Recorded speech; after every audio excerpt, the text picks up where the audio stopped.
نجم الدولہ، دبیر الملک، نظام جنگ، نواب مرزا اسد اللہ خان غالب دہلوی۔ نواب جان ایک گائیکا جو تھی، ان کی وجہ سے یہ دربار تک پہنچے اور لوگوں کے سامنے آئے۔ اس پہ مختلف کہانیاں ہیں۔ ہستی کے مت فریب میں آ جائیو اسد، عالم تمام حلقہ دام خیال ہے۔ مرزا غالب کا بہادر شاہ ظفر سے کیسا تعلق تھا؟ استاد ابراہیم ذوق وہ پسند نہیں کرتے تھے مرزا غالب کو۔ اچھا، ویسے تو بڑے اناپ رست تھے، لیکن ہر کسی سے پیسے کیوں مانگ لیتے تھے؟ جب ان کے اوپر نالش ہو گئی، مقدمہ ہو گیا، عدالت میں کھڑے ہو گئے، تو جو خط میں لکھا نا کہ خود کو گویا غیر تصور کر لیا۔ کہتا ہوں غالب کے ایک اور چوتی پڑی۔ بندہ بہت بڑا ہے لیکن زندگی سستی چیزیں جو آفر کر رہی ہے۔ اور 7 بچے تھے، 7 فوت ہو گئے، ایک بھی نہیں بچا۔ مقدمہ کون سا ہوا تھا ان کو؟ جو انگریز پولیس والا سارجنٹ تھا، اس نے پوچھا کہ تم مسلمان ہو؟ تو مرزا غالب نے کہا آدھا۔ کہا آدھا؟ میں کہا شراب پیتا ہوں، سور نہیں کھاتا۔ ان کو قید جوا کھیلنے کے الزام میں ہوئی تھی۔ شمس الدین خان جو ہے ان کو پھانسی لگوائی انہوں نے۔ شارپ شوٹر کو ڈھونڈنے میں انگریز کی مدد مرزا غالب نے کی تھی، اور اسی بنیاد پہ نواب شمس الدین خان کو پھانسی ہو گئی۔ اب نواب شمس الدین خان تھے کون؟ مرزا غالب کو محبت ہوئی کبھی؟ کچھ لوگ تو کہتے ہیں مرزا غالب وہاں کسی کو دل بھی دے بیٹھے، ورنہ کلکتہ کا ذکر جو کیا تو نے ہم نشیں، تیر ایک سینے پہ مارا کہ ہائے ہائے۔ مرزا غالب کو اس وقت کے جو لوگ تھے وہ گالیاں بھی دیتے تھے۔ کسی بہن کی گالی دینی ہے، کسی ماں کی گالی دینی ہے، انہیں یہی سمجھ نہیں ہے۔ جب انہیں شراب نہیں ملتی تھی تو ان کی حالت کافی خراب ہو جاتی تھی۔ ایسے شراب کی کمی مرزا غالب کو کبھی آج سنو پوڈ کاسٹ میں ذیشان حسین سے ہم نے مرزا اسد اللہ خان غالب کی زندگی کو سمجھا۔ شاہی دربار میں مرزا غالب کا کیا رتبہ تھا؟ نواب جان کو مرزا غالب سے کیوں محبت ہوئی؟ مرزا غالب خود کو آدھا مسلمان کیوں کہتے تھے؟ مرزا غالب نے مغل سلطنت کے زوال پر کیا کچھ لکھا؟ مرزا غالب پر ایک شخص کو پھانسی لگوانے کا الزام کیوں لگا؟ مرزا غالب کو آج بھی کوئی کیوں نہ سمجھ سکا؟ یہ سب سمجھیے آج کے پوڈ کاسٹ میں۔ میں بہت محنت اور تحقیق کے بعد آپ کے لیے یہ پوڈ کاسٹ کو لے کر آتا ہوں۔ اگر آپ سمجھتے ہیں کہ میں نے آپ کو ویلیویبل کنٹینٹ دیا ہے تو اس پوڈ کاسٹ کو سپورٹ کریں اور ابھی سنو ڈیجیٹل کو سبسکرائب کریں۔ ذیشان بھی، آج میں آپ سے یہ نہیں پوچھوں گا کہ غالب کون ہے، لوگ ہنسیں گے کہ اسے غالب کا نہیں پتا، لیکن میرا آپ سے یہ سوال ہے کہ آج بھی غالب اتنا مشہور کیوں ہے؟ لیکن میرا خیال ہے کہ آپ کا جو پہلا حصہ سوال کا وہ بہت اس کا جواز ہے پوچھنے کا، کیونکہ غالب کو ڈیفائن کوئی نہیں کر سکا کہ آج تک کہ غالب ہے کون۔ اس کی وجہ کیا ہے؟ ایسے ڈائیورس خیالات ہیں ان کے کہ اگر آپ انہیں ان کے خیالات کے بلبوتے پہ جانچنا چاہیں گے کہ وہ کیا ہے، کہ احاطہ کرنا چاہیں گے تو آپ ناکام رہیں گے، جیسے بڑے بڑے انٹلیکچوئلس ناکام رہے ہیں۔ مثلاً کہیں وہ کہتے ہیں کہ ہوں گرمیے نشاط ہوس سے نغمہ سنج، میں اندلی بے گلشن نافریدہ ہوں۔ غالب تو یہ کہتے تھے کہ میں اس باغ کا، اس گلشن کا پرندہ ہوں، اندلیب ہوں، جو ابھی وجود میں ہی نہیں آیا۔ اچھا، یہ شعر ان کا دیوان میں ہے ان کے؟ نہیں، ان کے دیوان میں نہیں ہے، یہ دراصل متروک شعروں میں ہے۔ غالب نے زیادہ تر شعر تو زیادہ بڑا حصہ اپنے کلام کا تو متروک کیا ہوا ہے۔ وہ اس کی وجہ کیا ہے؟ یہ وجہ ہے کہ وہ بڑے پرفیکشنسٹ تھے۔ اچھا۔ اور انہیں جہاں کہیں کوئی ٹیکنیکل غلطی خود سے نظر آتی تھی یا کہیں خیال میں کوئی سقم نظر آتا تھا جو ان کا خیال تھا، وہ شامل ہی نہیں کرتے تھے۔ اچھا، غالب کے بارے میں تو یہ بھی مشہور ہے کہ وہ اناپرست تھے، تو وہ خود میں غلطی نکالتے تھے، وہ مانتے تھے کہ میں غلط ہو سکتا ہوں کہیں؟ نہیں، وہ یہ مانتے نہیں تھے، لیکن وہ کسی کو یہ موقع نہیں دیتے تھے کہ وہ ان کی غلطی نکال سکے۔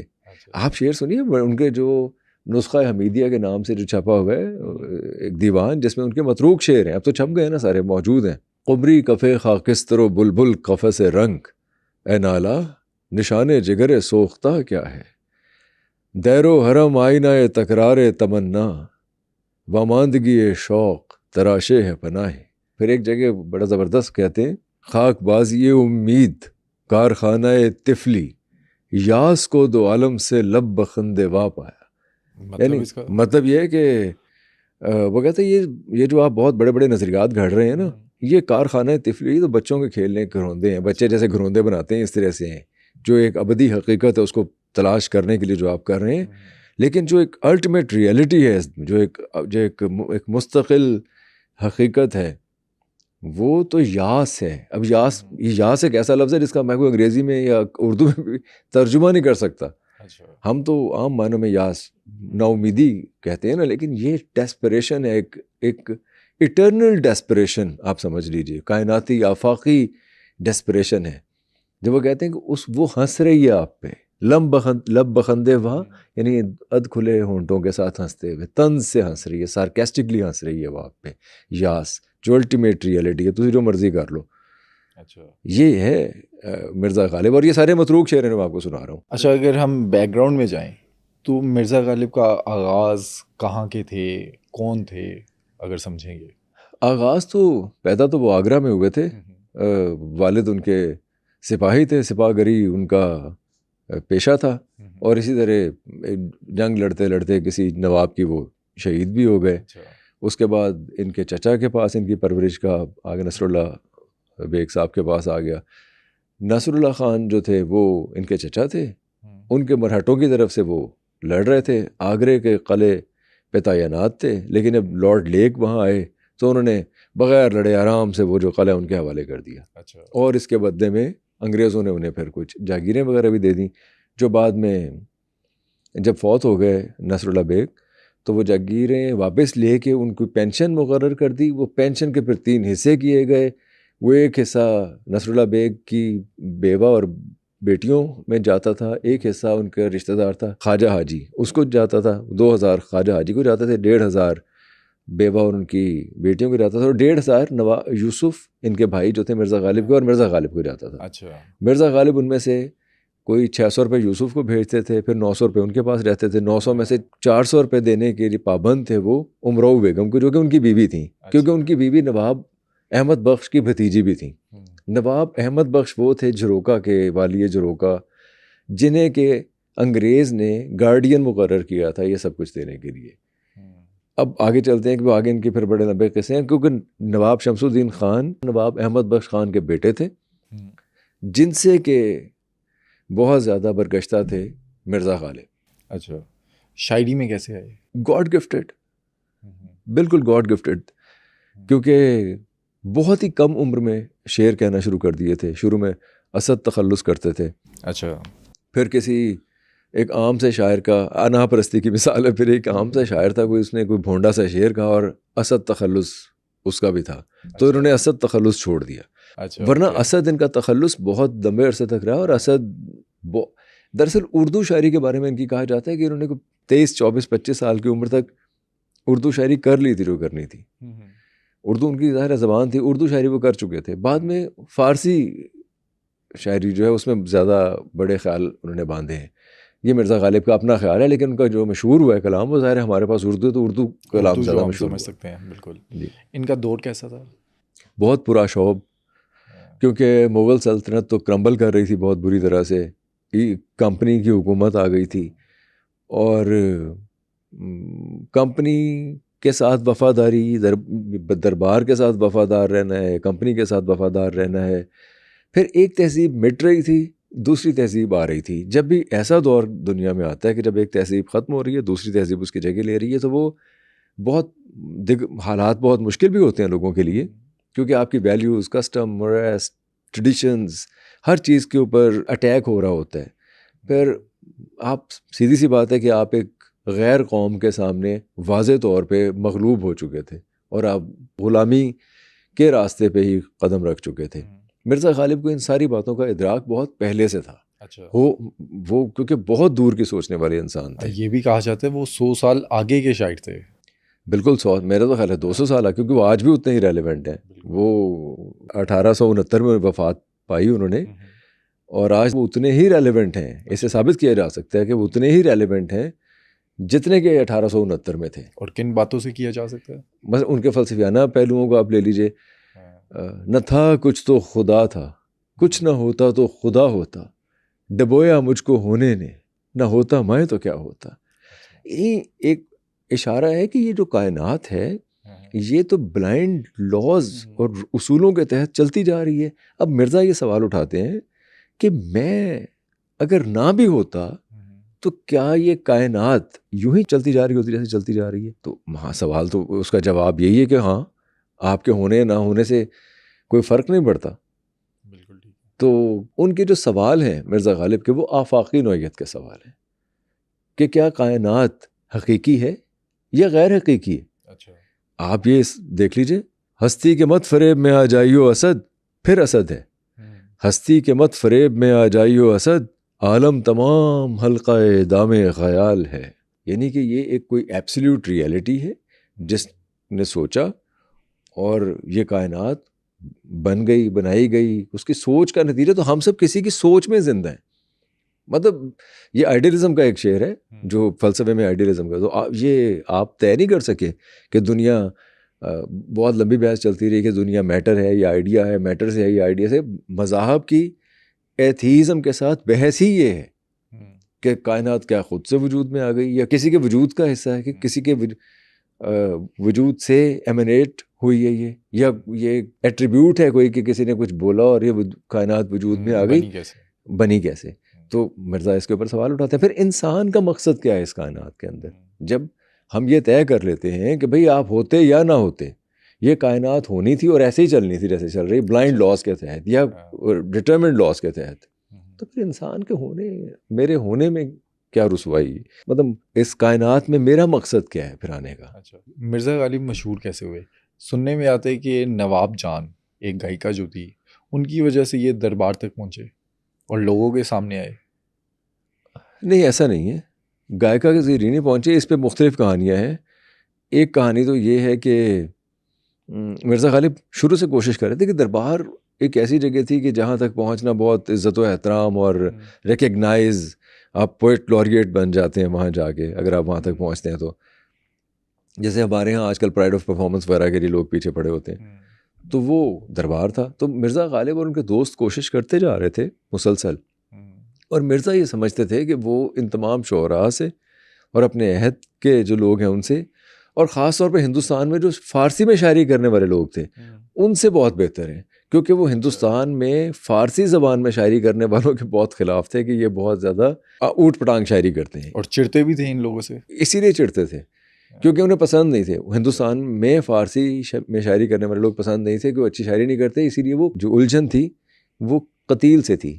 قتیل ویسے تو لکھنؤ کے شاعر تھے لیکن کلکتہ میں بہت مشہور تھے. باقی جگہ بات کریں گے. جب وہ کلکتہ گئے تو پھر کیا ہوا، اور قتیل کے جو مداحین تھے، بہت زیادہ مداحین تھے، انہوں نے مرزا کے ساتھ کیا کیا، تو مرزا کو پھر آگے سے کیا کرنا پڑا. مرزا غالب کا بہادر شاہ ظفر سے کیسا تعلق تھا؟ بہادر شاہ ظفر تو انہیں پسند کرتے تھے، انہیں اتالیق بھی رکھنا چاہتے تھے شہزادہ فخرو کا، لیکن استاد ابراہیم ذوق وہ پسند نہیں کرتے تھے مرزا غالب کو. بڑی دلچسپ بات ہے، استاد ابراہیم ذوق کا ایک بڑا شاندار شعر ہے، اب تو گھبرا کے یہ کہتے ہیں کہ مر جائیں گے، مر کے بھی چین نہ پایا تو کدھر جائیں گے. یہ بڑا خوبصورت شعر ہے استاد ذوق کا. اب غالب نے اپنے ایک خط میں اس شعر کا حوالہ دیا کسی کو. کیا دیا؟ اس شعر کا حوالہ دیا کہ، اور حوالہ یہ نہیں دیا کہ استاد ذوق کا شعر ہے یا ابراہیم ذوق کا شعر ہے، انہوں نے کہا کسی کا شعر ہے کہ اب تو گھبرا کے یہ کہتے ہیں کہ مر جائیں گے، مر کے بھی چین نہ پایا تو کدھر جائیں گے. یعنی یہ تو نہیں ہو سکتا کہ انہیں علم نہ ہو کہ یہ استاد ذوق کا شعر ہے، کیونکہ ان کے عہد کے تھے اور سب لوگ شاعری واری سن رہے ہوتے تھے، پڑھ رہے ہوتے تھے، لیکن وہ کہتے ہیں کہ کسی کا شعر ہے. شعر پہ انہیں شعر اچھا تھا، شعر اچھا لگا، شعر کو انہوں نے اون بھی کیا، خط میں ریفرنس بھی دیا، لیکن ابراہیم ذوق کا نام استعمال نہیں کیا، اس کو آن نہیں کیا، اس کو اون نہیں کیا. اور یہ بہادر شاہ ظفر کے استاد بھی تھے. بہادر شاہ ظفر کے استاد بھی تھے. سننے میں یہ بھی آتا ہے کہ ابراہیم ذوق ایک دفعہ راستے میں جا رہے تھے تو ان پر طنز بھی کیا تھا مرزا غالب نے. وہ واقعہ کیا ہے جس کی شکایت بھی لگائی تھی بہادر شاہ ظفر کو؟ مرزا غالب بات کرنے سے چوکتے نہیں تھے. اچھا. وہ بات کہہ دیا کرتے تھے، وہ تو شاعری میں کہہ دیا کرتے تھے. انہیں کوئی گلا شکوہ ہوتا تو خدا سے بھی کر لیا کرتے تھے. زندگی اپنی جب اس شکل سے گزری غالب، ہم بھی کیا یاد کریں گے کہ خدا رکھتے تھے. تو یہ بھی کہہ دیتے ہیں. اب یہ تو بڑا مشہور واقعہ ہے کہ مرزا غالب بیٹھے ہوئے تھے اور بازار سے بگی گزری ان کی ذوق کی، اور مرزا آواز کا سے بغیر نہیں رہ سکے اور انہوں نے کہہ دیا کہ بنا ہے شاہ کا مصاحب پھرے ہے اتراتا، وگرنہ شہر میں غالب کی آبرو کیا ہے. لیکن کہتے ہیں کہ وہ باقی جو دوسرا مصرع تھا وہ شکایت ہونے کے بعد انہوں نے مکمل کیا. ہاں، کہ وہ والا واقعہ بھی بتائیں کہ پھر جب شکایت ہوئی تو پھر کیا ہوا. وہ واقعہ گلزار صاحب کی فلم میں ہے اور وہ کوئی ریسرچ ہے. پھر وہی بات ہے کہ مجھے غالب پہ کسی تحقیقی کتاب میں یہ واقعہ نہیں ملا. اچھا. اب ہو سکتا ہے میری تحقیق کمزور ہے یا گلزار صاحب بہرحال زیادہ بہتر جانتے ہیں، انہوں نے اس کو ڈراماٹائز کیا ہے، تو ہو سکتا ہے ڈرامہ کریٹ کرنے کے لیے ایسے بنایا ہو کہ یہ آواز کسی مرزا غالب نے کہ بنا ہے شاہ کا مصاحب پھرے ہے اتراتا. استاد ذوق نے جا کے شکایت کی بادشاہ سے، مرزا غالب کو دربار میں بلایا گیا، جواب طلبی کے لیے نہیں، ایک مشاعرہ ہی تھا جس میں وہ موجود تھے، تو وہاں شکایت کی گئی کہ ہمارے استاد پہ لوگ فقرے کستے ہیں یا اس طرح. تو مرزا نے کہا جی وہ تو میری غزل ہے. ان کا غزل ہے تو اس کا سنا دیجیے، اس کا مطلع سنائیے. اب انہوں نے کہا یہ میری غزل کا مقطع ہے، یعنی کہ آخری شعر ہے. تو انہوں نے کہا اگر مقطع ایسا خوبصورت تو مطلع کیسا ہوگا، ذرا وہ بھی سنا دیجیے. تو انہوں نے پھر کہا ہر ایک بات پہ کہتے ہو تم کہ تو کیا ہے، تم ہی کہو یہ انداز گفتگو کیا ہے. یہ پھر آگے مقطع میں جا کے انہوں نے جب یہ کہا کہ بنا شاہ کا مساحب پھر ہے اتراتا، وگرنہ شہر میں غالب کی آبرو کیا ہے. اس کے بعد انہوں نے دیکھا کس طرح سے مغلیہ سلطنت ٹوٹی، اس کا زوال بھی دیکھا. ان کی شاعری کے اندر کوئی اس کے نشان ملتے ہیں؟ مرزا غالب کی جو شاعری ہے، میں نے بتایا نا، اس میں جو ان کے سوال جو وہ اٹھاتے ہیں وہ بہت اعلیٰ درجے کے سوال ہیں. سراپا رہنے عشق و ناگزیر الفت ہستی، عبادت برق کی کرتا ہوں اور افسوس حاصل کا. وہ اس طرح کے سوال ہیں. دونوں جہاں دے کہ وہ سمجھے یہ خوش رہا، یا آ پڑی یہ شرم کے تکرار کیا کرے. یک الف بیش نہیں سیقل آئینہ ہنوز، چاک کرتا ہوں میں جب سے کہ گریباں سمجھا. اچھا، مطلب وہ ان کے جو تھاٹ پروسیس ہے وہ آفاقی اور ابدی سوالوں کی طرف ہے. انسان کا کائنات میں مقصد کیا ہے، انسان اور کائنات کا رشتہ کیا ہے، انسان اور خدا کا تعلق کیا ہے، انسان کا نسب العین کیا ہے، انسان کیوں کر گزارا کرے غم سے، غم کی انسان کی زندگی میں اہمیت کیا ہے. نغمہ ہے غم کو بھی ہے دل غنیمت جانی، بے صدا ہو جائے گا یہ ساز ہستی ایک دن. غم اگرچہ جاں گسل ہے پہ بچیں کہاں کے دل ہے، غم عشق گر نہ ہوتا غم روزگار ہوتا. قید حیات و بندے غم اصل میں دونوں ایک ہیں، موت سے پہلے آدمی غم سے نجات پائے کیوں. اچھا، رنج سے خوگر ہوا انسان تو مٹ جاتا ہے رنج، مشکلیں مجھ پر پڑی اتنی کیا آسان ہو گئی. اب یہ غم کے مختلف کیفیتیں ہیں جو آپ کو ملتی ہیں مرزا غالب کے اندر، کیونکہ وہ انسان نبرد آزما ہے نا ان کیفیتوں سے. موت سب سے بڑا غم ہے نا انسان، کیونکہ انسان نقش فریادی ہے کس کی شوخی ہے تحریر کا، کاغذی ہے پیرہن ہر پے کرے تصویر کا. یہ پہلا شعر ہے دیوان کا. اور اچھا، غالب کے ہر شعر میں ایک کہانی ہوتی ہے، آپ نے وہ کہانی مکمل کرنی ہے اور ایک پوری تصویر آپ کے سامنے بن جائے گی. نقش فریادی ہے کس کی شوخی ہے تحریر کا، کہ کون ہے یہ پینٹر جو بڑا کیجولی کینوس پہ برش سٹروکس لگا دیتا ہے. وہ اس بات کا شاید احساس ہی نہیں کہ جو نقش بنا ہے اس کینوس پہ، اس کاغذ پہ، اس کی عمر کتنی ہے. اس کی عمر تو اس کاغذ کی عمر جتنی ہے. وہ کاغذ ختم ہو جائے گا تو نقش پہ ختم. وہ انسان خدا سے پوچھ رہا ہے یا اللہ تیرا تو جو کریٹو جینیس ہے، یہ تیرا تو جو کریٹو آرٹ ہے، جو تیرا کریٹو موڈ ہے، اس کا تو تجھے ایک پلیجر مل گیا، تو نے مجھے تخلیق کیا، لیکن میں کہاں جاؤں؟ میں تو اس کاغذ کی عمر کے ساتھ چلا جاؤں گا. اور یہ بہت بڑے سوال ہیں جو مرزا اٹھاتے ہیں بار بار. مثلاً وہ تو یہ فرماتے ہیں ہستی کا اعتبار بھی غم نے مٹا دیا، کس سے کہوں کہ داغ جگر کا نشان ہے. جگر جو ہے نا جب بھی آئے گا غالب کی شاعری میں وہ ایگزسٹنس کے معنی میں آئے گا. اچھا، کس سے کہوں کہ داغ جگر کا نشان ہے. اس نے کہا مجھے تو میری ہستی کا اعتبار، یہ کائنات ہمارے لیے کیوں وجود رکھتی ہے؟ کیونکہ ہم موجود ہیں. یہ سب سے پہلا جو سینس ہے موجودگی کا، ایگزسٹنس کا، وہ تو ہمارا خود اپنا موجود ہونا ہے نا. پھر اس کے بعد کائنات کا موجود ہونا. وہ کہتا ہے اس ایگزسٹنس کا میرا اعتبار ہی ختم ہو گیا، ہستی کا اعتبار بھی غم نے مٹا دیا. غم یعنی کہ معدوم ہو جانے کا غم، مر جانے کا غم. کس سے کہوں کہ داغ جگر کا نشان.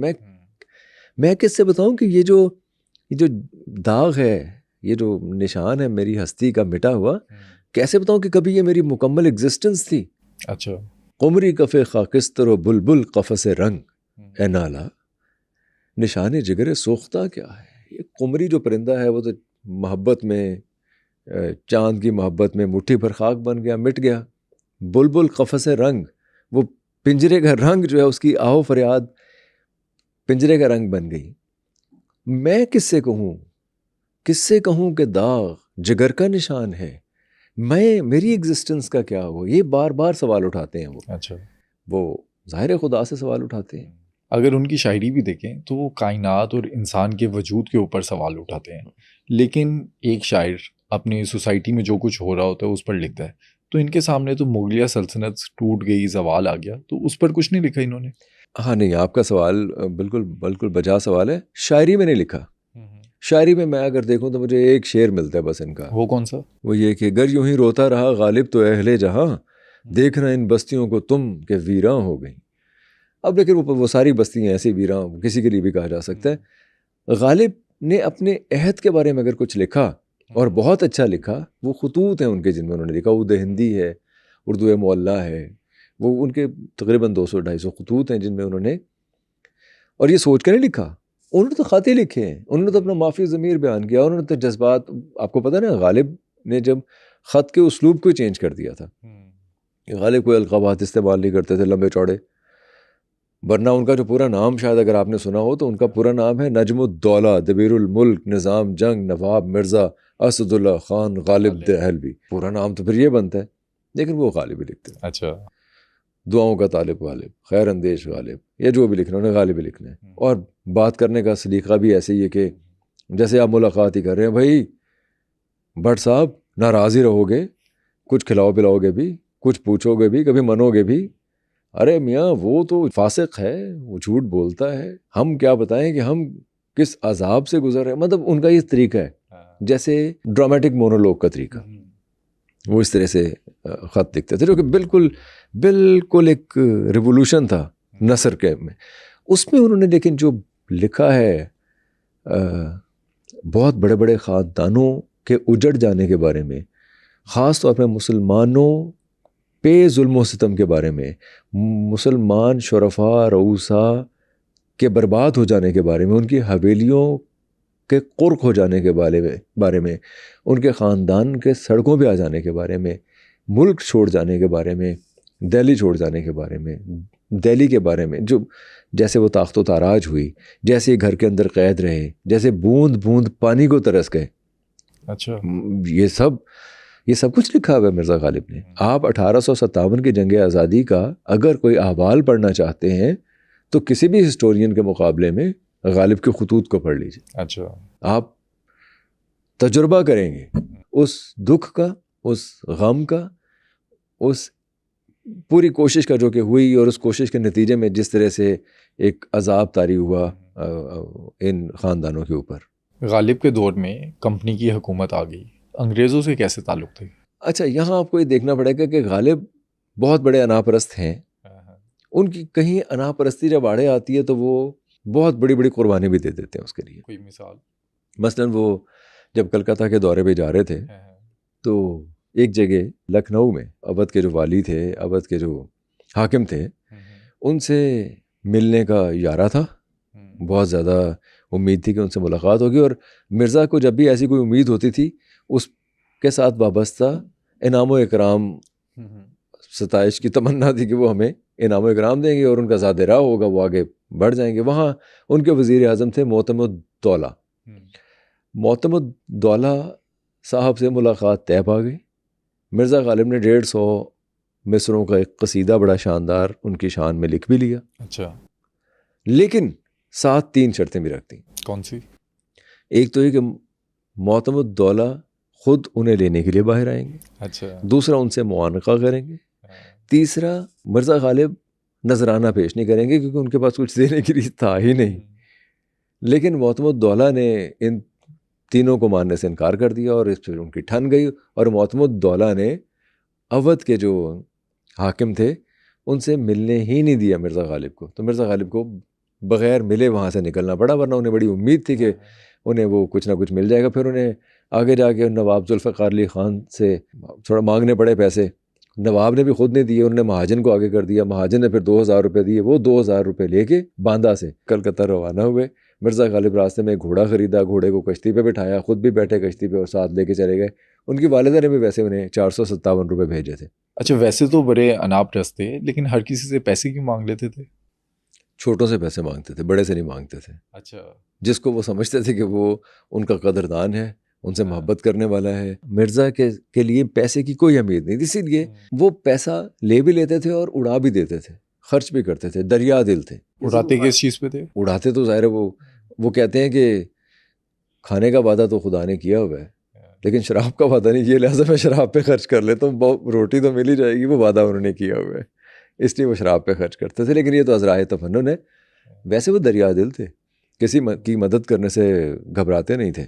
ایک بار بلکہ ایک بڑا دلچسپ واقعہ ہے کہ وہ کسی سے پیسے مانگنے کے لیے گئے, لیکن جسے پیسے مانگنے گئے اس نے بڑی شائستگی سے انکار کر دیا, اور جاتے ہوئے کہا کہ اچھا مرزا, اللہ کے سپرد.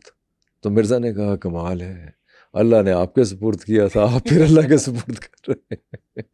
ایکچولی مرزا غالب کے لیے پیسے کی کوئی اہمیت نہیں تھی, اسی لیے انہیں کسی سے مانگنے میں کوئی آر نہیں تھا, قرض لینے میں کوئی آر نہیں تھا. ایک بڑی خوبصورت بات کہتے ہیں, جب ان کے اوپر نالش ہو گئی, مقدمہ ہو گیا, عدالت میں کھڑے ہو گئے, تو جو خط میں لکھا نا کہ خود کو گویا غیر تصور کر لیا ہے. ہر کہتا ہوں غالب کے ایک اور چوتی پڑی, سوچ بڑی تھی.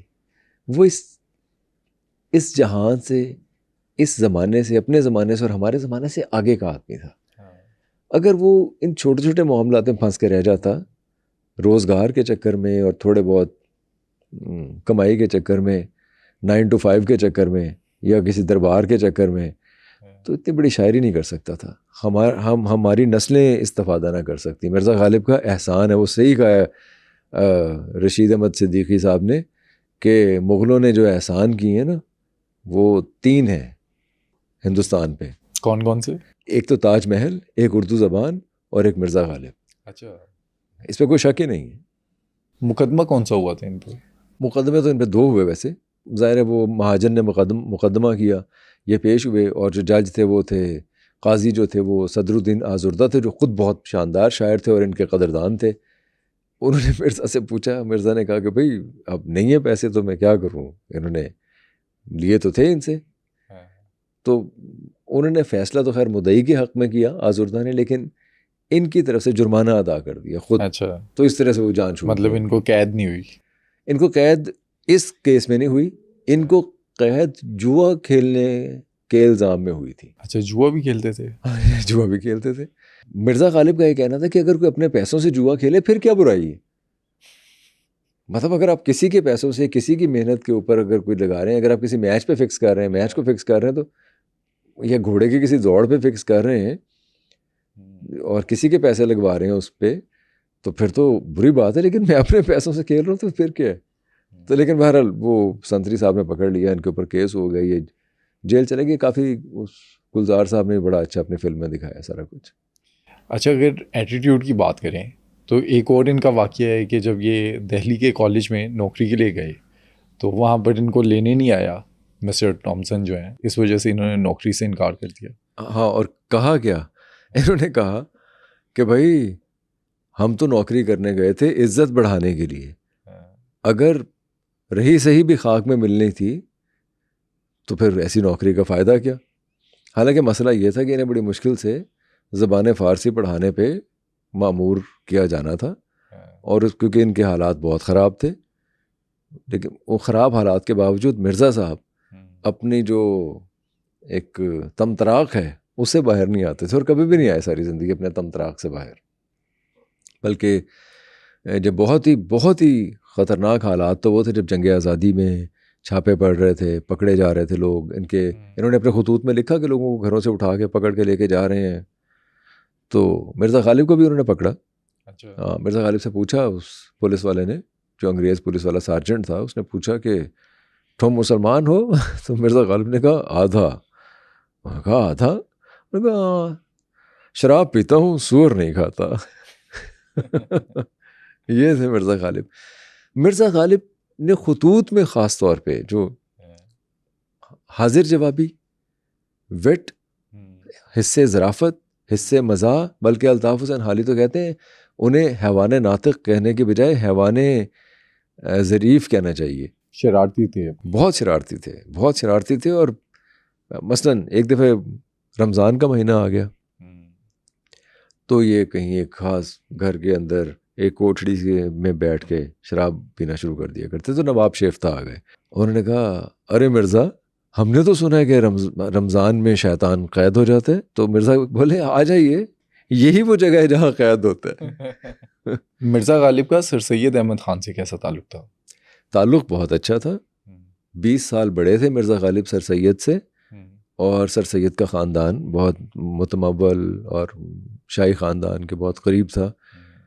مرزا صاحب کے بھی بہت اچھے تعلقات تھے. لیکن سید احمد خان ان دنوں کام کر رہے تھے آثار الصنادید پہ. ان کی ایک کتاب ہے آثار الصنادید, یعنی وہ جو پرانی عمارتیں تھیں ہندوستان کی, ان کے بارے میں ان پہ کام کر رہے تھے, جیسے آپ کرتے ہیں, جیسے ہم کرتے ہیں. لیکن خیر ان کا کام بہت بڑا تھا, اور وہ فارسی زبان میں بڑی مشکل کتاب ہے جو لکھی گئی. تو اس کتاب کا دیباچہ لکھوانے کے لیے انہوں نے مرزا غالب سے عرض کی. اچھا. تو مرزا نے دیباچہ جو لکھا اس میں میں تو یہ سمجھتا ہوں کہ مرزا غالب نے سر سید احمد خان کو بڑا لتاڑا. جو انہوں نے ویسے انہوں نے کہا کہ بھائی دخانی جہاز کا زمانہ ہے, انگریز کہیں سے کہیں جا رہا ہے, نئی نئی ایجادات ہو رہی ہیں, بھاپ سے چلنے والے انجن بن رہے ہیں, تم لوگ مقبروں اور مزاروں میں گھسے ہوئے ہو. یہ بھی بات ہے کہ مرزا غالب اپنے جدت پسند تھے بہت زیادہ. وہ اپنے کلام میں, کام میں, سوچ میں جدت پسند تھے. وہ ماضی پرست نہیں تھے, اور ماضی میں زندہ رہنا پسند بھی نہیں کرتے تھے. آگے بڑھنے کی بات کرتے تھے. آپ یہ دیکھیے کہ پھر سر سید احمد خان پہ کیا اثر ہوا مرزا غالب کا. سر سید نے بعد میں انگریزی کی سائنسی کتابوں کے تراجم کیے. علی گڑھ یونیورسٹی کا قیام عمل میں آیا, اور خود وہ ایک بہت سائنٹیفک ذہن کے ساتھ آگے بڑھے. پھر انہوں نے بلکہ بعد میں تو وہ انگریزوں اور مسلمانوں کے درمیان ایک کمپرومائز کروانے کے لیے رسالہ اسباب بغاوت ہند بھی لکھی. مرزا بھی اسی سوچ کے حامی تھے, لیکن مرزا ان سے بہت پہلے اس سوچ کے حامی تھے. تو یہ اثر تھے میں تو سمجھتا ہوں مرزا کے سید احمد خان کے اوپر. اگر یہ والی بات دیکھیں تو ہم بھی تو یہی کام کر رہے ہیں, ہم بھی تو ماضی پر بات کر رہے ہیں. ہاں, لیکن ہم ماضی کو گلوریفائی نہیں کر رہے. ہم جو بات کر رہے ہیں, ہم یہ کہہ رہے ہیں کہ ماضی کو محفوظ کیا جائے. جو سر سید نے بھی اس زمانے میں جو کام کیا تھا, آثار الصنادید جو لکھی تھی, انہوں نے جو ٹریس کیا تھا ان تمام پرانی عمارتوں کو, ہندوستان نے ان تمام عمارتوں کو محفوظ کیا. محفوظ کرنے کے بعد دنیا میں $193 ٹریلین کی, اگر میں ہو سکتا ہے فگر میں غلط ہوں تو آگے پیچھے ہو سکتا ہے, لیکن وہ ان کی مارکیٹ ہے. ٹورزم کی مارکیٹ دنیا میں پہلے 10 نمبروں میں ہندوستان آتا ہے. وہ اسی وجہ سے آتا ہے کہ انہوں نے محفوظ کیے ان ساری عمارتوں کو. ہمارے یہاں محفوظ نہیں ہے. ہم ماضی میں زندہ نہیں رہ رہے, ہم ماضی کو گلوریفائی نہیں کر رہے. ہم یہ نہیں کہہ رہے کہ ہمارا ماضی بڑا شاندار تھا. ہم صرف یہ کہہ رہے ہیں کہ ہمارا جو ماضی تھا اسے محفوظ کر کے لوگوں کو بلائیں اس خطے پہ, وہ آئیں اور آپ پیسے کمائیں. ہم بھی پروگریسو سوچ کے ساتھ ہی چل رہے ہیں. اچھا, اگر دیکھا جائے مرزا غالب جو ہیں جدت پسند تھے, تو انگریز جب آئے تو انگریزوں کو کس طرح سے انہوں نے دیکھا؟ دیکھیے, انگریزوں سے وہ تنگ تو تھے. انہوں نے انگریزی نظام کو کبھی کوئی ایسا پسند نہیں کیا. دیکھیے, وہ انگریز ان کے آنے سے پہلے آ چکے تھے ویسے تو, اور 1757 میں سراج الدولہ کو شکست ہو گئی تھی, تو وہ اپنا ہاتھ پاؤں سیدھے کر چکے تھے. انگریز کافی حد تک آ کے قابض ہو چکے تھے. مرزا غالب ڈومیننس کو تو شاید پسند نہیں کرتے تھے, لیکن انہوں نے اس ڈومیننس کے خلاف کبھی کچھ کہا بھی نہیں. وہ برے ترین حالات میں بھی انگریزوں سے اچھی باتیں ہی لے رہے تھے. مثلاً اگر انگریز ڈسپلنڈ زیادہ ہے, اگر انگریز سائنسی طور پہ ہم سے آگے ہے, یا وہ کانسٹیٹیوشنلی ہم سے آگے ہے, یا وہ ہمارے وہ جو لاز بنا رہے ہیں اگر وہ ان میں آگے ہیں, تو بھئی ہم ان سے کیوں نہیں سیکھتے. ان اے وے مرزا غالب بھی اس بات پہ یقین رکھتے تھے کہ اگر آپ نے کسی بھی بڑی قوم کے ساتھ جھگڑنا ہے, لڑنا ہے, یا ان سے جان چھڑوانی ہے, تو آپ کو ان سے زیادہ باعلم, زیادہ سائنٹیفک ذہن کے ساتھ, زیادہ پروگریسو سوچ کے ساتھ زیادہ محنت کرنی ہوگی. مرزا بھی یہی کہتے تھے. تو خام خواہ کا رونا دھونا کہیں مرزا نے نہیں کیا کہ وہ جیسے ہمیں بعد میں نظر آتا ہے کہ پھر ہم غلامی کی زنجیریں اور یہ اس طرح کی باتیں نہیں کرتے تھے کچھ. مرزا غالب دوسرے جو شاعر تھے ان سے انسپائر ہوتے تھے یا ویسٹ کے شاعر؟ نہیں, ویسٹ کے شاعر انہوں نے انفارچونیٹلی, کیونکہ انگریزی مرزا کو نہیں آتی تھی, تو ویسٹ کے شاعروں کو تو وہ پڑھ نہیں سکے, اور ان کے تراجم یہاں تک آئے نہیں تھے اس وقت تک. اگر میرا خیال ہے کہ اگر آتے اور تو مرزا ضرور ان سے استفادہ کرتے. وہ اتنا بڑا ذہن تھے مرزا غالب ہندوستان میں تھے، ہندوستان میں بیدل سے بہت زیادہ متاثر تھے، وہ بیدل سے بہت متاثر تھے، میر سے متاثر تھے بہت زیادہ. میر کے بارے میں انہوں نے لکھا ہے کہ میر کے انداز میں بات کرنا ہر کسی کا خاصا نہیں ہے، یا ہر کسی کی کو توفیق نہیں ہوتی میر کے انداز میں بات کرنا. ذوق کا تو میں نے آپ کو بتایا کہ ان کے شعر کو تو انہوں نے اون کیا، لیکن کریڈٹ نہیں دیا. ہاں وہ نہیں کیا. اسی طرح وہ فارسی شعراء سے بہت زیادہ متاثر ہوتے تھے. وہ ان کے کلام میں جھلکتا بھی ہے وہ رنگ سارا. جیسے کچھ یہ جو شعر ہے قمری کف خاکستر و بلبل قفس رنگ اے نالا نشان جگر سوختہ، کیا ہے یہ بیسکلی بیدل کا شعر ہے جی. ہاں وہ بیدل کے شعر سے ہی انسپریشن لی ہوئی ہے. پھر ایسا شعر ہے کہ اللہ رے ذوق صحرا نوردی کے بعد مرگ ہلتے ہیں خود بخود میرے اندر کفن کے پاؤں. یہ شعر میر سے انسپریشن ہے. میر نے یہ اسی بحر میں اسی خیال کو باندھا ہوا ہے، وہیں سے انسپریشن لی ہے غالب نے بھی. اچھا، ان پہ ایک بار یہ الزام بھی لگتا ہے کہ شمس الدین خان جو ہے ان کو پھانسی لگوائی انہوں نے. ایکچولی مقدمہ یہ تھا مرزا غالب کا کہ پینشن تھی 10,000 لیکن نواب احمد بخش خان نے بتائی 5,000. اور پھر غلط کیا انہوں نے، خواجہ حاجی کو کیونکہ دور کا رشتہ دار تھا اس کو ان کے ساتھ شامل کر دیا اس پینشن میں، جس سے 2,000 اس کو چلے جایا کرتے تھے. مرزا یہ کہتے تھے کہ یہ پینشن تھی 10,000، خواجہ حاجی کو نہیں ہونا چاہیے تھا، جس کے لیے نواب احمد بخش خان سے مرزا غالب ملے بھی. نواب احمد بخش خان نے وعدہ بھی کیا کہ خواجہ حاجی کی وفات کے بعد یہ پینشن آپ کو ملنی شروع ہو جائے گی، لیکن ان کی وفات کے بعد ان کے بیٹوں کو ملنا شروع ہو گئی. جس کا کہ بڑا رنج تھا مرزا غالب کو، کیونکہ محتاج سے 20,000 روپے کے مقروض ہو گئے تھے.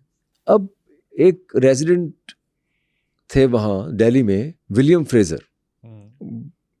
فریزر نے نواب شمس الدین خان کی بہن کے بارے میں کوئی مغلظات کچھ غلط بات کہتی، جس کا کہ نواب شمس الدین اور کسی محفل میں کہی، جس کا نواب شمس الدین خان کو بہت رنج تھا. نواب شمس الدین خان نے ایک شارپ شوٹر منگوایا کہیں باہر سے گھوڑے سمیت اور تعینات کر دیا فریزر کے قتل، اور اس نے فریزر کو قتل کر دیا.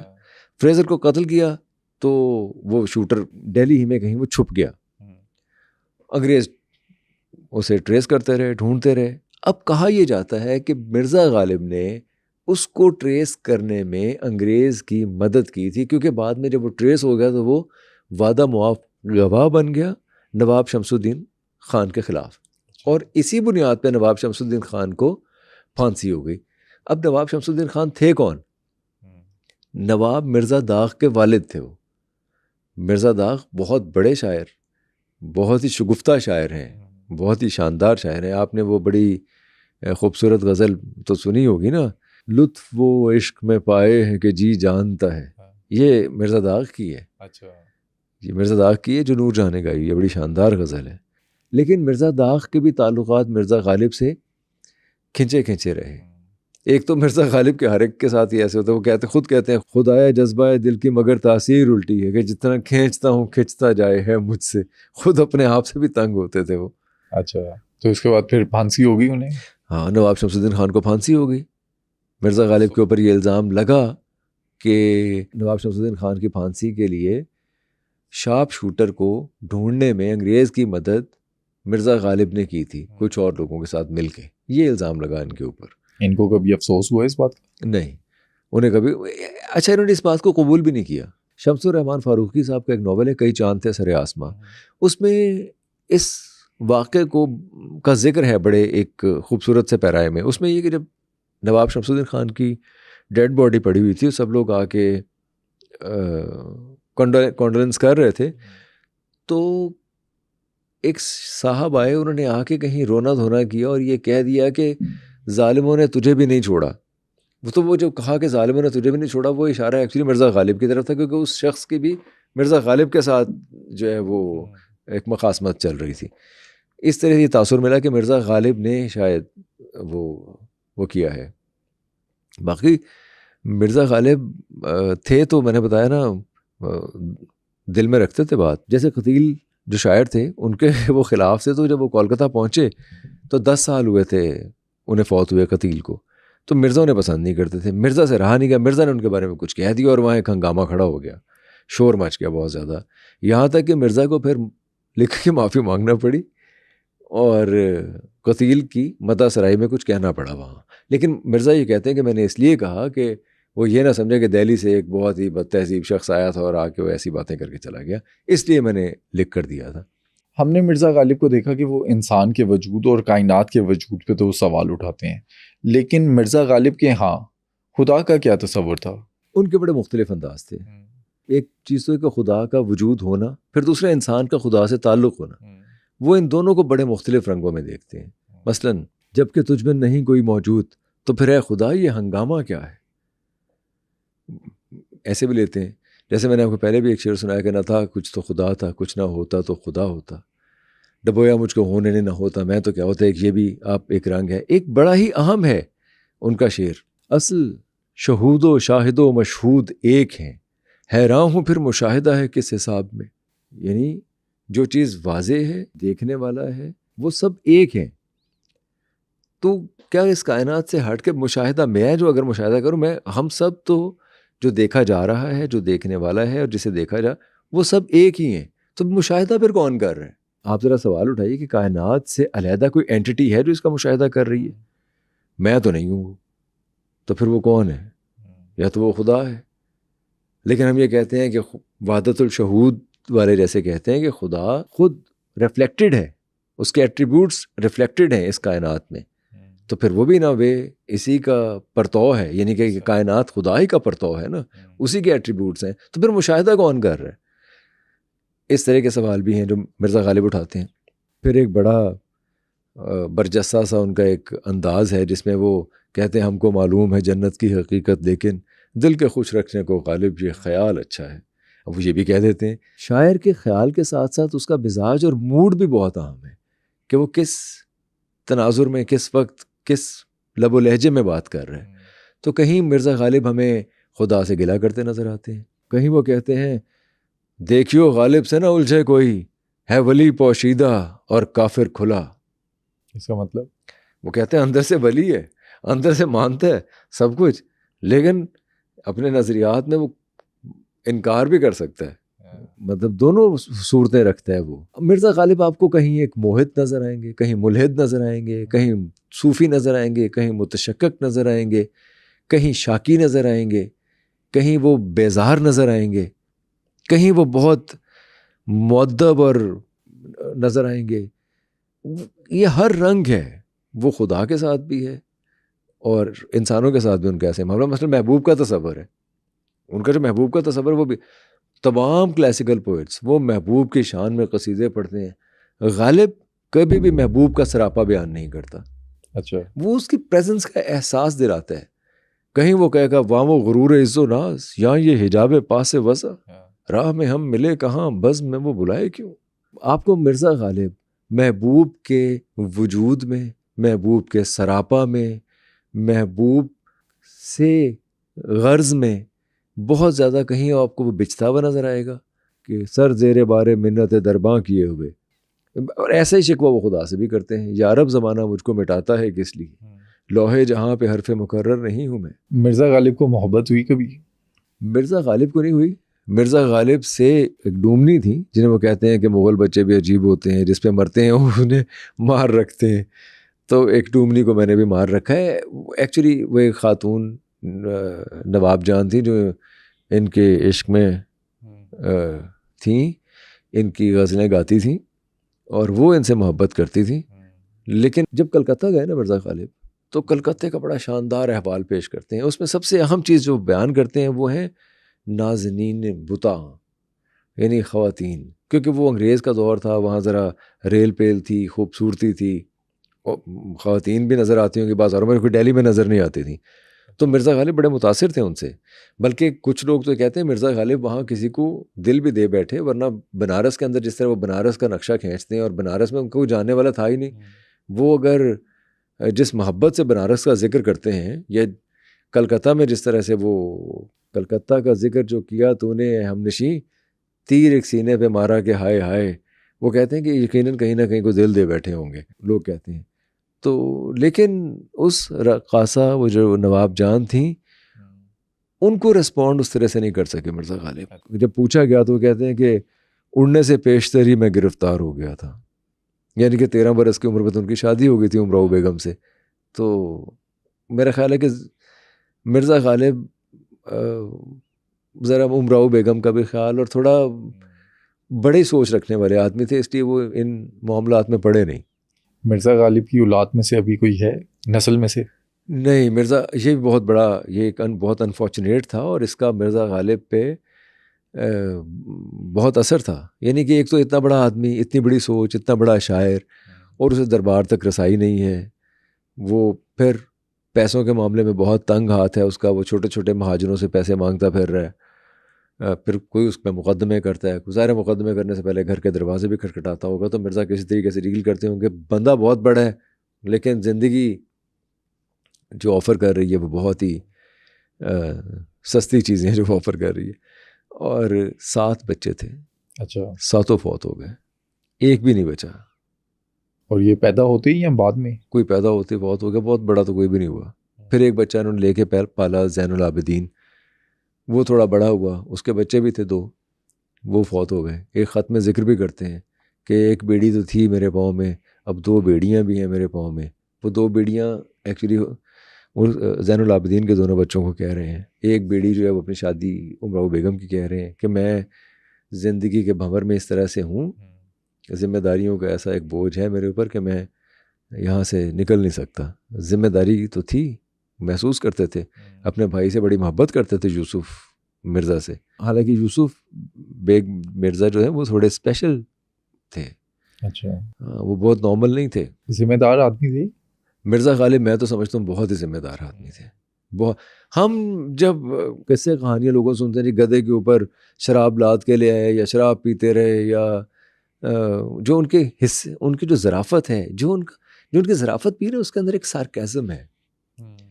وہ اب ایک 7 بچے اس کے مر گئے، کوڑی کوڑی کا محتاج، اور پینشن کی کوئی امید نہیں، کوئی اسے مان نہیں رہا جتنا کہ وہ بڑا آدمی ہے. یار دوست ہی مانتے تھے نا، باقی تو انہیں کوئی اس زمانے میں تو نہیں تھا. اور وہ کیسے نباہ کر رہا ہوگا اس ساری حقیقتوں سے، اور باتیں کتنی بڑی بڑی کر رہے ہیں، خیال کتنے بڑے پیش کر رہے ہیں کہ وہ اگلے زمانوں تک کے لیے ریلیونٹ ہے. آج بھی لوگ ان سے انسپریشن حاصل کرتے ہیں. اردو شاعری ان کے بغیر مکمل نہیں ہے. منٹو کی زندگی کو ہم نے دیکھا، ایک پوڈ کاسٹ بھی کیا، پھر آج غالب پہ ہم بات کر رہے ہیں. تو منٹو کی زندگی میں جو مشکلات آئی اور جس طرح شراب میں ڈوب کے انہوں نے زندگی کو برباد کیا، لوگ تو یہی کہتے ہیں نا کہ شرابی تھے اور اسی وجہ سے ان کی موت بھی ہوئی. تو غالب کی زندگی میں بھی یہ حالات ہم دیکھتے ہیں منٹو جیسے. منٹو تو خیر جب پاکستان آ گئے اور اس کے بعد پھر مقدمے وغیرہ یہ سب کچھ ہوا ان کے اوپر، غالب کا معاملہ تھوڑا فرق ہے ان سے. غالب کے آس پاس کے جو لوگ تھے وہ محبت کرنے والے لوگ تھے. دربار اور انگریز اور وہ نہیں ہوں گے. منٹو بیچارے کے تو آس پاس کے لوگ ہی بہت زیادہ انہیں پسند نہیں کرتے تھے، یا ان سے خائف تھے، یا ان کے ادبی مقام کو سمجھتے نہیں تھے یا سمجھنا چاہتے نہیں تھے، یا ان کے کوئی نظریاتی مسائل تھے. مرزا غالب کا ایسا نہیں تھا. ان کے آس پاس کے لوگ ان سے محبت کرتے تھے. وہ انہیں جیسے کالے خان صاحب تھے، نواب شیفتہ تھے، آزردہ تھے، مومن خان مومن تھے، علاؤدین صاحب تھے، بہت سے. لیکن دیکھیں نا، ہم دیکھتے ہیں کہ وہ علاؤدین کو ایک خط لکھتے ہیں جس میں کہتے ہیں کہ بارش ہوتی ہے 2 گھنٹے اور میری چھت 4 گھنٹے پانی ٹپکتا رہتا ہے، تو مجھے اپنی پھپھی کو کسی کے گھر میں ٹھہرا دو، مجھے کسی بیٹھک میں ٹھہرا دو، کسی بتایا کہ فلاں کی بیٹھک میں ٹھہرا دو، کیونکہ اگر یہ مالک مکان جو ہے اس نے اگر چھت بھی ٹھیک کروانی ہے تو میں کہاں جاؤں گا. یعنی اس حد تک جو ناگفتہ بے حالت میں تھے مرزا غالب عام زندگی میں. کوئی اور ہوتا تو مر جاتا، کوئی اور ہوتا وہ اتنا نبھا ہی نہ کر سکتا. اور وہ یہ ان کا ڈیفنس میکینزم تھا کہ وہ تن کے کھڑے ہو جایا کرتے تھے. اسی لیے وہ خدا سے بھی شکوہ کرتے ہیں تو کرتے ہیں. زندگی اپنی جب اس شکل سے گزری غالب، ہم بھی کیا یاد کریں گے کہ خدا رکھتے تھے. یہ طنز ہے. لیکن خود لڑنے پہ مائل، لڑنے پہ آمادہ، لڑنے پہ تیار ہمیشہ. ان آبلوں کے پاؤں سے گھبرا گیا تھا میں، جی خوش ہوا ہے راہ کو پرخار دیکھ کر. پاؤں میں چھالیں، لیکن کہتا پرخار دیکھ کر کے مزہ آئے گا، لڑنے کا مزہ آئے گا زندگی کے ساتھ. وہ اس طرح کے یہ تھے. لیکن کہیں یہ بھی کہتے ہیں کہ گو میں رہا رہینے ستم ہائے روزگار، لیکن تیرے خیال سے غافل نہیں رہا. یہ ایسا خوبصورت شعر ہے کہ میں کام کر رہا ہوں، میں جبری مشقت کر رہا ہوں، مجھے زنجیریں باندھی ہوئی ہیں اور میں بہت بھاری سامان لے کے صحراؤں میں سے چل رہا ہوں، یا میں کہیں مار کھا رہا ہوں کہ زندگی کے جبر سہ رہا ہوں. اس میں جو خیال ہے نا، خیال، اس پہ تو میرا اختیار ہے. وہ کہتا ہے گو میں رہا رہینے ستم ہائے روزگار، لیکن تیرے خیال سے غافل نہیں رہا. یہ محبت کا کیسا شاندار اظہار ہے. آپ سوچئے کہ زندگی کے تھپیڑوں کے سامنے اس نے کہا میں جو کر سکتا تھا وہ کیے، غافل نہیں رہا، تیرے خیال سے غافل نہیں رہا. یہ مرزا غالب. مرزا غالب نے نوکری کی کبھی؟ وہ دستمبور جو لکھی وہی نوکری تھی، اور بڑا قلق تھا انہیں اس بات کا کہ نوکری کر رہا ہوں، لکھ رہا ہوں. مزاج نہیں تھا. وہ کہتے ہیں میرا جو خاندانی کام ہے وہ فن سپاہ گری ہے، لڑائی بڑھائی ہے. یہ میرے ہاتھ میں قلم پکڑا دیے، میرے ہاتھ میں قلم آ گئے، میرا یہ کام نہیں ہے. تو لیکن قصیدے لکھے انہوں نے، بہت سے لوگوں کے قصیدے لکھے. لوگ اعتراض بھی کرتے تھے، آج بھی کرتے نہیں کہ مرزا غالب قصیدے لکھتے تھے. وہ بھائی وہ پھر وہ بتاتے بھی ہے کہ یار میں قصیدے لکھتا ہوں، میں کوئی لوگوں کی شان تھوڑی بیان کرتا ہوں، میں کوئی القابات سے تھوڑی نوازتا ہوں ان کو، میں ان کے کوئی شخصی خاکے تھوڑی لکھتا ہوں. میں تو وہ حالات لکھ رہا ہوتا ہوں جن میں وہ پروان چڑھے ہیں، بڑے ہوئے ہیں. وہ پھر اس طرح کی توجہ بھی پیش کیا کرتے تھے. لیکن کیا کرتا ایک آدمی، مطلب جو لوگ ایسی باتیں کرتے انہیں غالب کی عظمت کا ہی اندازہ نہیں ہے. انہوں نے غالب کو پڑھا نہیں ہے.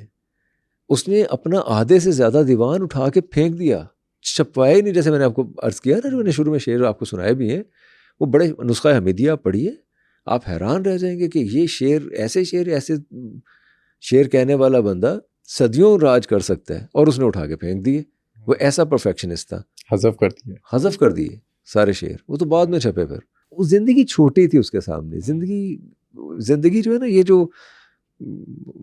یہ مانگنا، پیسے مانگنا، شراب پینا، اور یہ مرزا غالب ایک بڑا آدمی تھا، اس کے سامنے زندگی تنگ چھوٹی تھی.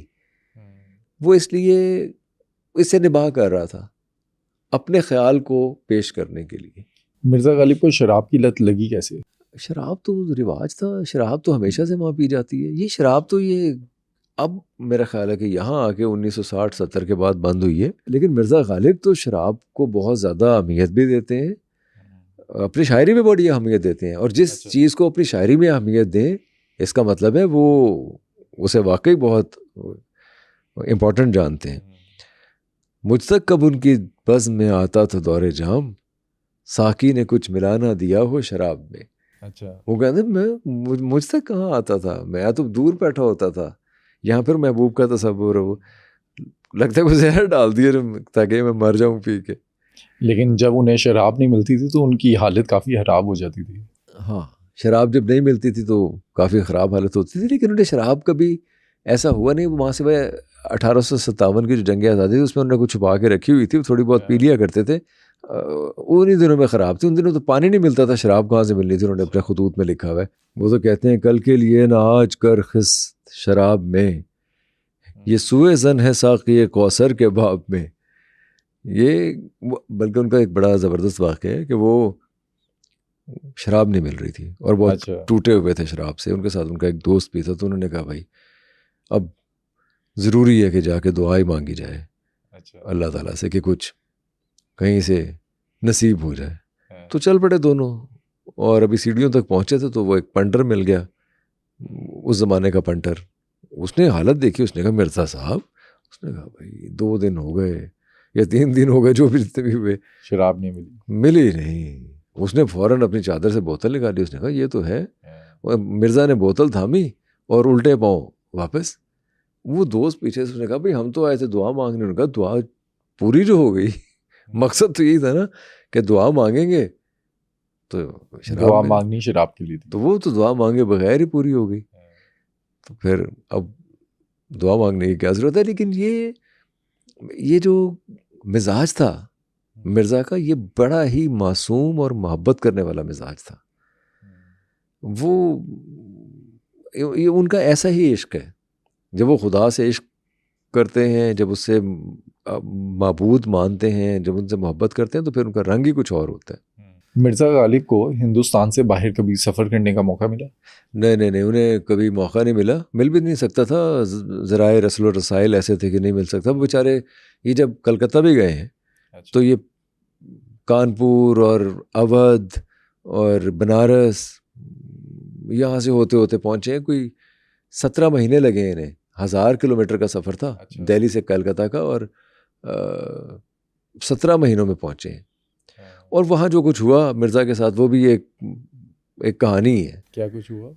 مثلاً ایک تو یہ جب الہ آباد پہنچے تو الہ آباد میں ان کی مٹ بھیڑ ہو گئی کچھ لوگوں کے ساتھ. ادبی مسائل ہو گئے شروع, جس کی وجہ سے یہ 24 گھنٹوں کے اندر وہاں سے نکل گئے. اور انہوں نے کہا کہ یہ الہ آباد والے جو ہیں بڑے بد تہذیب لوگ ہیں, میں کبھی ان سے دوبارہ نہیں ملوں گا, کبھی نہیں آؤں گا. کانپور چلے گئے. وہاں سے جس کا لوگوں سے لیٹر ویٹر لکھوا کے چلے گئے کلکتہ. آپ جس کے پاس گئے اکبر علی خان صاحب کے پاس, ان کے دوست تھے وہاں کے ریزیڈنٹ انگریز جو تھے. لیکن جب پہنچے ان کے پاس انہوں نے کہا ابھی میری کل ہی لڑائی ہوئی ہے ان کے ساتھ, تو میں تو ان کے پاس نہیں جا سکتا. وہاں سے بڑی مایوسی ہوئی نے. پھر ان کی درخواست جب مٹکاف کے پاس پہنچی تو انہوں نے کہا کہ یہ تو آنے چاہیے تھے ریزیڈنٹ دہلی کی طرف سے, تو آپ سیدھے یہاں آ گئے. اب یہ دہلی جانے کے پیسے نہیں تھے کہ دوبارہ واپس جاتے. پھر کس سے لیے؟ انہوں نے فضل خیر آبادی کو کہا, انہوں نے ان کے لیے کوئی وکیل ارینج کیا, ریزیڈنٹ دہلی تک پہنچایا جائے کہ ان کے تھرو آئے درخواست. بائی دا ٹائم وہ سارا کچھ ہونے لگا تو ریزیڈنٹ دہلی کے اوپر کرپشن کا الزام لگا, وہ چینج ہو گئے, ہاکنز آ گئے ریزیڈنٹ دہلی. وہ ہاکنز جو تھے نواب شمس الدین خان کے دوست تھے, وہ پھر بات الٹی پڑ گئی. وہ پھر انہوں نے لکھ دیا کہ جی مرزا غالب تو خام مطالبہ کر رہے ہیں. پھر وہاں ایک صاحب تھے کلکتہ کے اندر ہی, فضل صاحب, انہوں نے ان کے خلاف درخواست دے دی کہ یہ تو خواجہ حاجی کے ساتھ زیادتی کر رہے ہیں, کہ یہ کہہ رہے ہیں کہ ان کا حصہ نہیں بنتا, ان کا حصہ بنتا ہے, اور یہ تو بندہ ہی بڑا فیک ہے, یہ تو اپنے نام بدلتا رہتا ہے, پہلے اس کا نام اسد تھا, پھر نوشہ ہو گیا, پھر غالب ہو گیا, پھر اسد, یہ تو بندہ ہی بڑا فیک ہے. انہوں نے اس طرح کے الزام لگا دیے. پھر اللہ کر کے جب گورنر جنرل نے فائنلی سائن کرنے کی حامی بھری تو پتہ چلا کہ وہ دارالسلطنت میرٹھ بن گیا. وہ سارا سب اپنی کونسل کو لے کے میرٹھ شفٹ ہو گئے. مطلب مسئلہ حل ہوا تھا ان کا یا نہیں؟ ان کا مسئلہ حل نہیں ہوا. یہ سرگرداں رہے اسی پینشن کے چکر میں.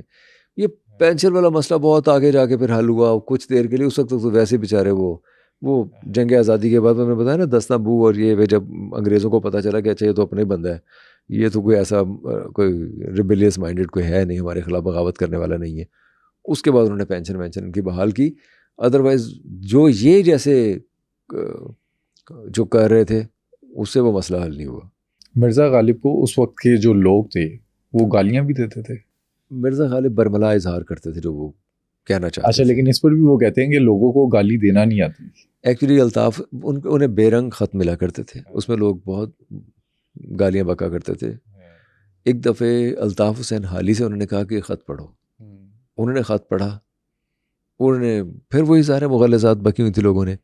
تو مرزا نے کہا کہ مجھے افسوس اس بات کا کہ لوگوں کو گالی بھی دینا نہیں آتی, میں ایک بوڑھا آدمی ہوں, مجھے ماں کی گالی دیں گے. پھر انہوں نے بتایا کہ بوڑھے آدمی کو ماں کی گالی نہیں دی جاتی, کسے بہن کی گالی دینی ہے, کسے ماں کی گالی دینی ہے. انہیں یہی سمجھ نہیں ہے. جن لوگوں کو گالی دینے کی تمیز نہیں ہے, ایکچولی تو پھر ایک سارکیزم تھا, یہ پھر ایک طنز تھا کہ وہ میرے خیالات کو کیا سمجھیں گے, وہ کیا سمجھیں گے میری اس شاعری کو, میرے تعلق کو خدا سے, مذہب سے, لوگوں سے, کیا سمجھیں گے. ان کو گالی دینے کی تمیز نہیں ہے. اس وقت انہوں نے ایکسپلین بھی کیا کہ اگر برا آدمی ہے تو اسے بیٹی کی دیتے ہیں, اگر کوئی جوان ہے مرد ہے تو اس کو بیوی کی, اور بچے کو ماں کی گالی دیتے ہیں. بچے کو ماں کی گالی دیتے. مرزا غالب کے آخری ایام جو تھے وہ کیسے تھے, اور کوئی دکھ وغیرہ تھے انہیں؟ بہت دکھ تھے. کون سے, کس طرح کے؟ ایک تو یہ کہ دلی ساری اجڑ گئی. ان کی اپنی بیوی جو تھیں وہ وفات پا چکی تھیں, جو ان کی ساتھی تھیں ساری زندگی کی, اور دوست یا شفٹ ہو گئے تھے ادھر, یا دلی چھوڑ کے چلے گئے تھے, یا بیچارے ویسے برباد ہو گئے تھے خاندانی طور پہ، تو انہیں چھوڑنا پڑا، اپنا علاقہ شہر چھوڑنا پڑا. تو مرزا بہت اکیلے پن کا شکار تھے. مرزا پھر بینائی ان کی جاتی رہی تھی، ان سے لکھا نہیں جاتا تھا، پڑھا نہیں جاتا تھا.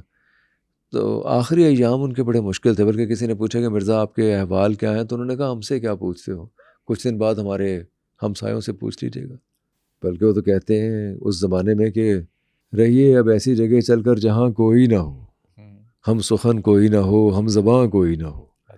پڑ جائیے گر بیمار تو کوئی نہ ہو تیماردار، اور اگر مر جائیے تو نوحہ خاں کوئی نہ ہو. اچھا، یہ مایوسی، شدید مایوسی کا عالم ہے نا اس میں. ہاں، پھر ان کے سامنے لوگوں کی درختوں سے لٹکتی لاشیں، پھانسیاں اور سزائیں انگریز کی طرف سے جو بغاوت کرنے والوں کو ملی تھی، یہ سب کچھ وہ دیکھ رہے تھے. پورا شوب دور تھا. ان کو دفنایا بھی پھر دہلی میں گیا. 1869 میں مرزا غالب فوت ہو گئے. انہیں دہلی کے خاندان لوہاروں کے قبرستان میں دفنایا گیا، وہیں مدفون ہے. اور ان کا مسلک کیا تھا؟ ویسے مرزا غالب نے کہیں کہا ہے کہ وہ اثنا عشری شیعہ مسلک رکھتے تھے، کہیں یہ حوالہ دی ہے. لیکن جہاں انہیں دفنایا گیا وہ سنی قبرستان، وہ ایک تو سنی قبرستان ہے، وہ شیعہ قبرستان تھا نہیں، جہاں کے شیعہ روسا اور اشرافیہ کے لوگ مدفون ہیں، وہاں مرزا غالب نے. پھر دوسری بات یہ ہے کہ اس زمانے میں شیعہ جو قبریں ہوا کرتی تھیں وہ زمین کے ساتھ ہموار ہوا کرتی تھیں، جبکہ جو سنی قبریں تھیں وہ اونٹ کے کوہان کی طرح سے، ایسے جیسے ہم یہاں قبریں بنتی ہیں، وہ کوہان کی طرح سے اس کا تعویذ بنا کرتا. تو ان کی جو قبر ہے وہ اسی سنی سٹائل میں بنی ہوئی ہے، اونٹ کے کوہان کی طرح سے وہ بنی ہوئی ہے. اور دوسری بات یہ ہے کہ یہ پورا خاندان جناب فخر الدین صاحب کا معتقد تھا، جو کہ سلسلہ چشتیہ نظامیہ سے تھے. اچھا، نظامی چشتیہ سلسلہ سے تعلق رکھتے تھے، سلسلے سے تھے. ظاہر ہے وہ سنی سلسلہ تھا، اور نظام الدین اورنگ آبادی کے بیٹے تھے وہ. تو یہ سب لوگ ان کے معتقد تھے. اس لیے جو ریفرنسز ملتے ہیں سارے کے سارے وہ تو ان کے سنی ہونے کے ملتے ہیں. لیکن ظاہر ہے ایک اور چیز بھی ہے کہ جو چشتیہ نظامیہ کے لوگ ہوتے ہیں وہ اہل بیت کے بہت قریب ہوتے ہیں. اور ان سے ویسے تو اہل بیت سے سبھی عقیدت رکھتے ہیں، وہ چاہے سنی ہو چاہے کوئی بھی ہو، لیکن چشتیہ نظامیہ کے لوگ خاص طور پہ اہل بیت کے بہت قریب ہوتے ہیں. تو اس لیے مرزا غالب کہ ہاں جب بھی وہ جناب حضرت علی رضی اللہ عنہ کا ذکر کرتے ہیں، مرزا غالب تو بڑے مؤدب ہو کے کرتے ہیں، بہت مؤدب ہو کے. اب یہ بھی ان کا ایک عجیب سا کانٹرڈکشن ہے، جب وہ خدا کے سامنے کھڑے ہوتے ہیں تو تن کے کھڑے ہوتے ہیں، لڑتے ہیں، شکوہ بھی کرتے ہیں اور سخت بات بھی کر دیتے ہیں. اور لیکن جب جناب حضرت علی رضی اللہ عنہ کا ذکر کرتے ہیں تو بہت ہی مؤدب ہو کے کرتے ہیں. ٹھیک ہے. اچھا، ایک اور چیز بھی ہے، آپ بھی جب بھی اپنی ویڈیوز کے اندر ذکر کرتے ہیں تو مرزا غالب پر بات کرتے ہیں آپ، لیکن لاہور کے بارے میں مرزا غالب نے کبھی کچھ نہیں کہا. ہاں، لاہور کے بارے میں ان کے ایک دوست تھے جو یہی 1857 کی جب جنگ آزادی کے بعد انہوں نے اپنے خط میں ایک جگہ ذکر کیا ہے لاہور کا. اچھا، کہ وہ فلاں وہاں چلا گیا اور وہ لاہور جا بسے. اپنے کسی دوست کے بارے میں کہا، لیکن لاہور کا ذکر نہیں کیا. حالانکہ میں حیران ہوں، لاہور تو اس زمانے میں بھی بہت گہوارہ ہوگا، اور مغلوں کے ہاں تو ویسے ہی لاہور کی بڑی اہمیت تھی، مغلوں کے ہاں بہت اہمیت تھی لاہور کی. لیکن مجھے اس بات کا ویسے بڑا رنج ہے کیونکہ مرزا غالب سے ایک عقیدت کا، محبت کا تعلق ہے، اور ان کی شاعری تو مجھے تو ریلیکس کر دیتی ہے. میں جب بھی ان کی شاعری پڑھتا ہوں، سنتا ہوں، تو میں تو سرشار ہو جاتا ہوں خوشی سے. لیکن میری خواہش ہے یا تھی کہ مرزا غالب کبھی لاہور آتے، لاہور سے ان کا کوئی تعلق ہوتا تو میں اس بات پہ بڑا فخر کرتا. آج کے ٹائم پہ مرزا غالب پر کوئی تنقید کرتا ہے؟ اگر کرتا بھی ہے تو کس بات پہ کرتا ہے؟ نہیں، مرزا غالب پہ جو ان کے کام پہ تو تنقید، ادبی تنقید تو بہت زیادہ ہو ہی نہیں رہی. بہت کم لوگوں نے کی ہے ہمارے ہاں وہ ادبی تنقید جو کہ ہونی چاہیے تھی. پہلی بات تو یہ کہ ہم نے مرزا غالب کو اون ہی نہیں کیا. ہم نے مرزا غالب کو انفارچونیٹلی ہندوستان کا شاعر سمجھا، حالانکہ وہ پورے سب کانٹیننٹ کا شاعر ہے، اردو زبان کا شاعر ہے. مرزا غالب پہ بہت زیادہ کام ہونا چاہیے. جو تنقید ہوتی ہے وہ شخصی تنقید زیادہ ہوتی ہے کہ جی وہ قصیدے لکھتا تھا، وہ شراب پیتا تھا، وہ نماز نہیں پڑھتا تھا، وہ جھوٹ بول یا وہ جوا کھیلتا تھا. وہ اس طرح کی ایک فضول سی تنقید ہے جو کہ لوگ روا رکھتے ہیں, جو شاید اسے پڑھتے نہیں ہیں وہ یہ کرتے ہیں, جو اسے پڑھ لیتے ہیں. میں ایک بڑا واقعہ سناؤں آپ کو. ڈاکٹر جاوید اقبال کو تو آپ جانتے ہوں گے, علامہ صاحب کے بیٹے. ہمارے تو وہ محسن بھی تھے, دوست بھی تھے, ہم ملتے بھی رہتے تھے ان سے. انہوں نے اپنی کتاب میں لکھا ہے کہ مجھے پڑھنے کا شوق نہیں تھا. علامہ صاحب کڑتے تھے اس بات پہ, مجھے کہتے بھی رہتے تھے, کڑتے بھی تھے, پھر وہ فوت بھی ہو گئے. اور خود ڈاکٹر جاوید اقبال کو میٹرک میں 2-3 دفعے فیل بھی ہوئے, ایف اے میں بھی فیل ہو گئے تھے. پھر وہ ایکچولی انہوں نے مر کے بھی یہ بھی کر لیا. پھر ایک دم وہ پڑھنا شروع ہو گئے. پھر جو وہ پڑھے تو وہ پی ایچ ڈی کی انہوں نے, وہ ڈاکٹر تھے بہت بڑے, وہ لا بھی پڑھا, آپ کے سامنے ہے سارا کچھ ان کا, اور ادب بھی بہت اچھا پڑھا انہوں نے. وہ کہتے ہیں کہ میری انسپریشن دیوان غالب تھا. مجھے پڑھنا غالب نے سکھایا. جب میں نے غالب کو پڑھا تو مجھے احساس ہوا کہ سوچ کا ایسا وسیع سمندر ہے جس سے میں اب تک آشنا نہیں تھا. غالب کو پڑھنے کے بعد انہوں نے ساری دنیا کا فلسفہ پڑھنا شروع کیا. آپ اپنے بچوں کو اپنے اسکولوں میں, اپنے کالجز میں غالب کو پڑھائیے, ٹھیک طریقے سے پڑھائیے. غالب سوچ کے نئے در کھول دے گا آپ کے سامنے, اور آپ ایک بدلی ہوئی قوم ہوں گے, بدلی ہوئی جنریشن ہوں گے غالب کو پڑھنے کے بعد. اچھا, اس میں یہ بھی چیز ہے کہ ہمیں پڑھنے کی نہیں سمجھنے کی ضرورت ہے, کیونکہ اسکولوں میں تو غالب کو پڑھایا جاتا ہے اور رٹا لگتا ہے اس پر. اگر غالب کو ہم سمجھ جائیں تو ہم دنیا کو ایکسپلور کر سکتے ہیں. یہ بہت انفارچونیٹ. اس میں پھر ایک مجھے بات یاد آ گئی جو کہ ایک عام واقعی ایک ایسی بات ہوئی. ہم ایک آفس میں کام کر رہے تھے تو ایک انٹرنشپ کے لیے ایک لڑکی آئی. اب کسی نے مجھ سے یہ پوچھا کہ غالب نے دیوان غالب کے علاوہ بھی کچھ ہے غالب کا؟ تو وہ اٹھ کے اپنی سیٹ سے آئیں اور آ کے بڑے مدبرانہ انداز میں اس شخص سے مخاطب ہوتے ہوئے انہوں نے کہا ہے. اب میں بڑا حیران ہوا کہ مجھے اس سے امید نہیں تھی کہ اس کو پتہ ہوگا غالب کے بارے میں. اس نے کہا میٹرک کی کتابوں میں کچھ غزلیں ہیں. بس اتنا ہی پتہ ہے. یہ فیض صاحب لکھتے ہیں کہ میں کراچی گیا ہوا تھا تو وہاں کچھ میمن جو ہمارے بھائی ہیں ان کی کوئی ایک کھانے ڈنر تھا, تو کسی نے فیض صاحب کا تعارف کروایا کسی میمن صاحب سے جو بزنس مین تھے کہ آپ انہیں جانتے ہیں؟ تو وہ آگے سے کہتے ہیں انہیں کون نہیں جانتا, یہ سالہ مرزا غالب ہے. آج کے پوڈ کاسٹ کے بعد کیا آپ نے مرزا غالب کو سمجھا یا صرف سنا؟ یہ ہمیں کامنٹ سیکشن میں بتائیں.